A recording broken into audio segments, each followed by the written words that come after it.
Ancestry testing giant 23andMe now filing for bankruptcy. Only a few months after laying off 40% of its workforce, company's CEO announced that she's stepping down and will explore possibly buying the company out.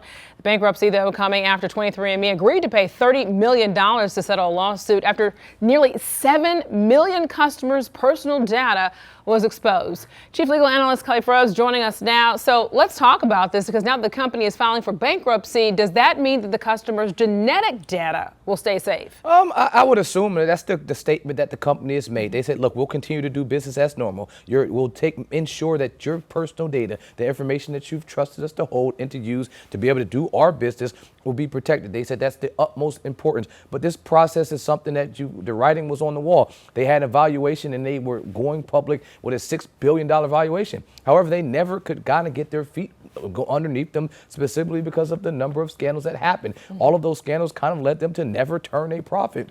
That's the problem that we're facing now. That's why a company goes through this Chapter 11 type of bankruptcy, to try to put itself and find its footing. But they've had a number of significant issues. Specifically, you're talking about leadership. Board members stepped down. 7+ independent board members have stepped down throughout this process. So because of all of that happening, this is an opportunity for them to turn it around. All right, so this brings us to the 2023 lawsuit that was related to the breach. How did the company respond to that? Well, I mean, originally they didn't respond in the manner that you would. And again, I think that's why they could never get their foot under. Remember, if you're saying that I'm trusting you with my information, you need my personal information to be able to do your job as a company, to determine if I'm connected to someone. Well, if you're not even able to secure that, then I would maybe not want to give my information to that company. And you saw that. You saw a slowdown in the numbers of folks going over to them as a company, because that was something that they couldn't ensure that the data would be protected. Additionally, there was a lack of communication. Specifically in that scandal, they didn't even recognize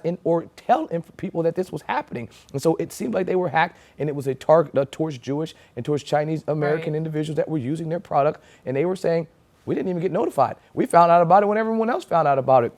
That was problematic. It was not just a trust, it was a transparency issue. I think both of those situations make it problematic. And even if we circle back to your first question, I think that the information will still be there and be protected even in the sale, because if I'm a person that has it, you got to think about it. That's your business. You're selling the personal data is the only thing that you bring to the table in a purchase or sale in this type of transaction. I mean, and when you think about the CEO stepping down and possibly saying, hey, I want to take this company on, it shows there's a belief in this company. I mean, you're talking about thousands of people that use this service. What comes next? Well, that's the next step. I mean, stepping down was the first step, because to be able to place a bid on the company couldn't be the CEO anymore. So that was strategic. And this is the founder of the company, not just the CEO, the original founder. So the belief in the company has always and would still be there. Their recommendation, the CEO's recommendation, was to go private years ago. The board rejected that request. And so typically, if you're already talking about going private, you can see that the writing is on the wall that, hey, we're attempting to be a publicly traded company, but we're not trading at the place that we need to, and we're not producing and turning over revenue and/or profit. And so what do? We take it back profit